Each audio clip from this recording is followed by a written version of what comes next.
Ariana Vega always thought the city felt heavier. At night, like Meridian's damp air carried whispers of arguments, prayers, regrets. But this time, as her cab pulled in from the airport and the skyline flickered through the cold June mist, it felt heavier than ever before. Her phone buzzed in her pocket, vibrating like a second heartbeat. She didn't check it. Not yet. The call that brought her back had been short. "Your brother has died." A phrase that shattered every hour since. The cab slowed to a stop in front of the Meridian City Police Department. The building had always looked too old for its purpose. A broad limestone block, like an old courthouse that had been repurposed instead of replaced. Streetlights buzzed overhead. Ariana paid the cab driver and stepped out, luggage forgotten in the trunk until the driver called after her. Inside, the lobby was colder than the street, the heavy air blowing too hard. A receptionist glanced up with a mix of irritation and exhaustion. "I'm here for Detective Samuel Vega," Ariana said, her voice thin. The receptionist's expression softened. "One moment." A few minutes later, Detective Elias Boone approached. Mid-40s, tired eyes, square shoulders beneath a rumpled suit. Ariana remembered him vaguely from dinners. Her brother used to drag her to during holidays when she visited. "Ariana," Boone said softly. "I'm sorry." She nodded stiffly. "I want to see his things." Boone hesitated, then gestured for her to follow. He led her through the maze of corridors into a quieter wing of the precinct, past the homicide bullpen. A few officers looked up, some whispering. In a small conference room, a cardboard box sat waiting. Ariana's hands trembled as she opened it. She expected the usual: wallet, badge, service weapon. Instead, she found those, but also a handful of items she didn't recognize. A charcoal sketch of a tall figure with a jackal-shaped head, the proportions wrong for any human costume. A scrap of paper with the words, "The Weighing, Meridian Station, Platform 0, and a small glass vial containing a grainy reddish resin. "What is this?" Ariana whispered. Boone exhaled. "We don't know yet. Sam." He'd been working a disappearance case before this happened. He wasn't sharing details. Ariana braced herself. "How did he die?" Boone scratched the back of his neck. "Best you talk to the coroner. The body didn't show trauma. It was found in an old subway tunnel. No signs of a fight. Just what?" Boone hesitated. "Dust. A strange kind of desert sand, according to the text. Didn't make sense." Her stomach turned. Sam must have found something big. The sketch felt electric in her hand. "I want to see him," she said. Boone nodded gently. "Marcus is finishing the autopsy now. We can go." The coroner's office was buried beneath the public health building, its walls painted in muted greens to feign calm. But the smell of disinfectant always broke the illusion. Dr. Marcus Wren looked up from his workstation as they entered. Younger than Ariana expected, late 30s, sharp features softened by constant thoughtfulness. He removed his gloves. "You're his sister," Marcus said quietly. Ariana nodded. "He was brought in early this morning," Marcus continued. "I can show you, but it might raise more questions than answers." He led them into the chilled autopsy suite. Sam lay under a white sheet, peaceful in a way Ariana hated.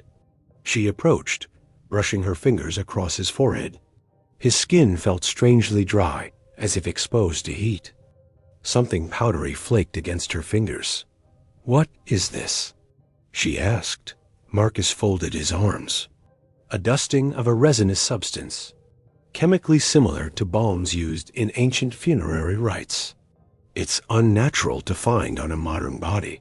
"Ancient, like Egyptian?" Boone asked. Marcus hesitated. "Yes." Ariana stiffened. Sam wasn't the type to be caught in anything supernatural. He was logical to a fault. So why the sketch? Why the weighing? Marcus stepped closer. There was no trauma, no toxins. Heart simply stopped. But external examination is odd, thin, uniform dusting of resin. It's as though he walked through a sandstorm made of incense. Ariana stared. Memories of Sam as a boy flashed playing detective, warning her about dangers, scolding her for staying out too late. "Do you know what he was working on?" Marcus asked. Ariana held up the sketch. "Something to do with this." Marcus froze, just for a half second. "You recognize it," she said. Marcus composed himself. "I've seen similar depictions. Ancient psychopomp figures. Guides of the dead. Often portrayed with animal features, jackal heads especially. Like Anubis," Ariana said. Marcus nodded. Boone crossed his arms. "What does this have to do with disappearances?" Marcus chose his words carefully. "A psychopomp doesn't take lives, it reveals truths. Judges them." His eyes flicked toward Ariana. Sam may have uncovered something related to that theme. A deep chill ran through her spine. "I need to see where he died," she said. The abandoned tunnel was accessible only through a utility hatch behind a fenced area near Meridian Station. Boone used bolt cutters to get through, muttering about paperwork. The station above was busy with commuters, unaware of the secrets below. But the deeper they went, the colder the air grew. Ariana felt a faint hum, a low vibration that made the back of her ears ache. "Does anyone else hear that?" she asked. Marcus paused. "Hear what?" Boone shone his flashlight ahead. Probably the ventilation. But it wasn't. It felt rhythmic, resonant, almost like a chant buried in the walls. They reached a section where the tunnel widened. Yellow police tape fluttered like dry leaves. "This is where Sam was found," Boone said. Ariana knelt, tracing her fingers along the concrete. Her hand brushed something marks faint. She leaned closer. "Are those footprints?" she whispered. Marcus crouched beside her, adjusting his glasses. "Not exactly. They resemble paw prints, elongated, narrow, but too symmetrical for an animal." Ariana swallowed. "So someone left them?" Marcus shook his head. "No human foot makes impressions like this." Her pulse quickened. She turned, shining her phone flashlight toward the far wall. There, just for a second, she saw a tall silhouette, unmoving. Straight posture, narrow head, ears tapering upward. She stumbled back, pointing. Boone spun around, flashlight sweeping the wall. Empty. "There was someone there," Ariana insisted. Marcus met her eyes. "Or something." Ariana returned to her brother's apartment to look for more clues. Sam lived neatly, obsessively organized. But when she entered his office, papers were scattered across the floor. His laptop sat open, a document pulled up but half in fragments. A phrase repeated in several notes. "Threshold keepers." A file folder contained old newspaper clippings from the 1950s about a society disbanded for illegal artifact trading. Their symbol, a stylized jackal head, matched the sketch in Sam's box. Ariana snapped photos of everything. Her instincts told her something deeper lay behind these disappearances. Something ancient embedded in Meridian's underbelly. Her phone buzzed. A text from an unknown number. "Stop digging. You won't like what you find." She stared for a long moment before deleting it. Whoever was behind this didn't know her well enough. Fear only sharpened her resolve. Over the following days, she and Marcus compared findings. The disappearances shared patterns. All occurred near transportation hubs. All victims involved in conflicts with government agencies, wrongful death claims, abuse allegations, corruption suits. People seeking justice and being silenced. "The pattern implies someone is evaluating them," Marcus murmured. "Evaluating?" Ariana repeated. "Like scales," he said softly. "Judgment." The word lodged in Ariana's throat. They decided to explore deeper tunnels mentioned in Sam's files. These weren't part of the public subway system. They were remnants of Prohibition-era smuggling routes. Boone reluctantly used his badge to get them access. As they walked the dark passages, Ariana felt watched. Shadows clung too tightly to the walls. Their flashlights flickered simultaneously, then steadied. Ariana froze. "Did you see that?" Boone sighed. "Please tell me that is just a rat." But Ariana wasn't looking at the floor. She was staring at a metal panel that had briefly reflected a distorted face human-shaped, but with elongated ears and eyes like polished obsidian. Marcus whispered, "He's here." The tunnels eventually opened into a wide cavern where old crates lay collapsed. Ariana brushed dust off one crate's surface and found carvings. A jackal-headed figure weighing a heart against a feather. Marcus's breath hitched. "This is thousands of miles from Egypt. How did these get here?" "Smuggling," Ariana said. "The threshold keepers." Sam was right. As they ventured further, Ariana felt lightheaded. A deep bass hum vibrated through the cavern, almost melodic. She steadied herself against the wall. Marcus placed a hand on her shoulder. "You okay?" "The sound is hitting my balance," she whispered. Boone frowned. "I don't hear anything." The hum grew louder, almost like chanting. She covered her ears. Flickering light filled the cavern for a moment. Torches. No, impossible. When she looked again, the space returned to darkness. "What did you see?"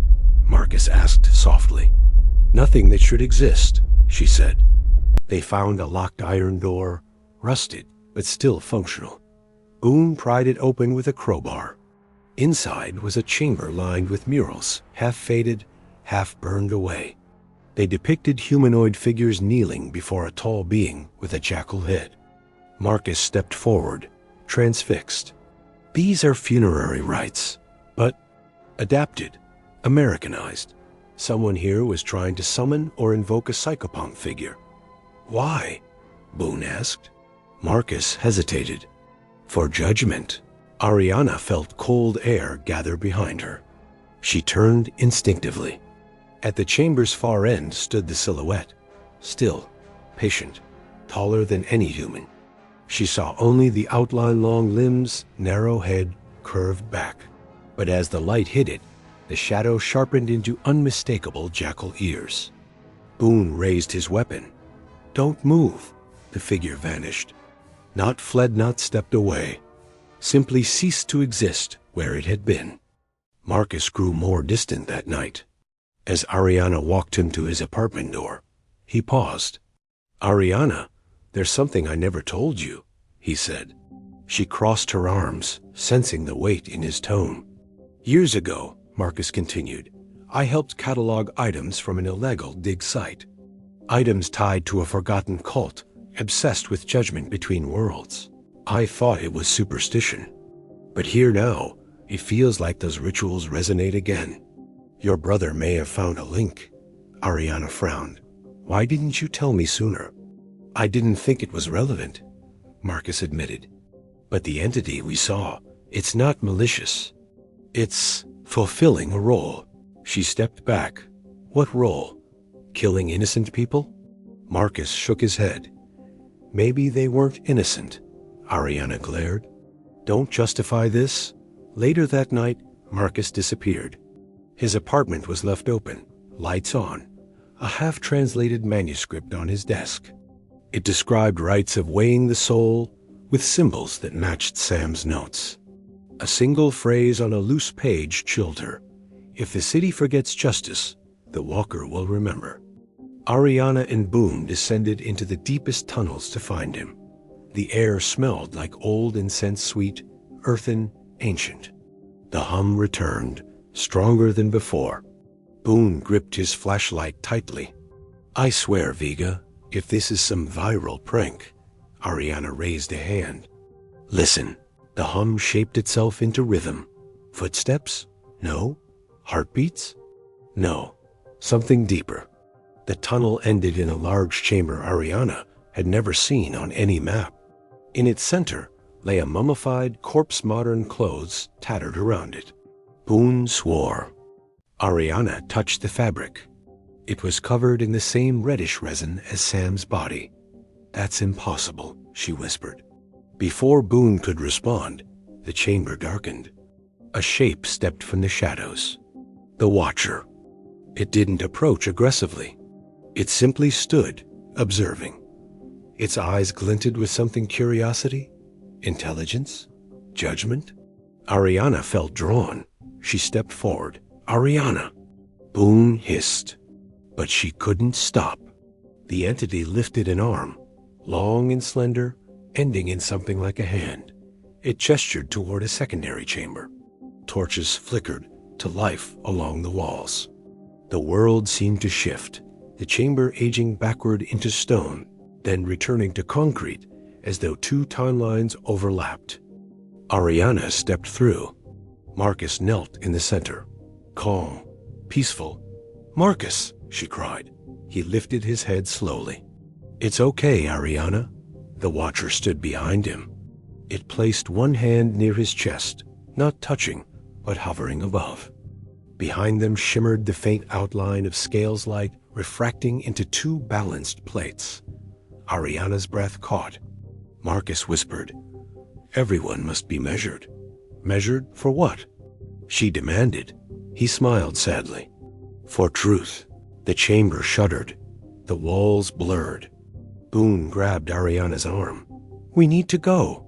The ground trembled. Ariana reached for Marcus, but the Watcher moved between them. Not aggressive, simply final. Light burst around them. Ariana and Boone were thrown back into the main tunnel as the chamber collapsed. Dust choked the air. When the shaking stopped, the entrance was buried. Marcus was gone. In the days that followed, the disappearances ceased abruptly. Boone filed reports no one believed. Ariana published an article that went viral but was dismissed as speculative. Marcus's body was never found. Sam's case was quietly closed. But Ariana knew the story wasn't over. Late at night, walking home from her brother's old apartment, she felt it again. A hum, soft but clear. She turned. Across the street, under a broken street lamp, a tall silhouette stood.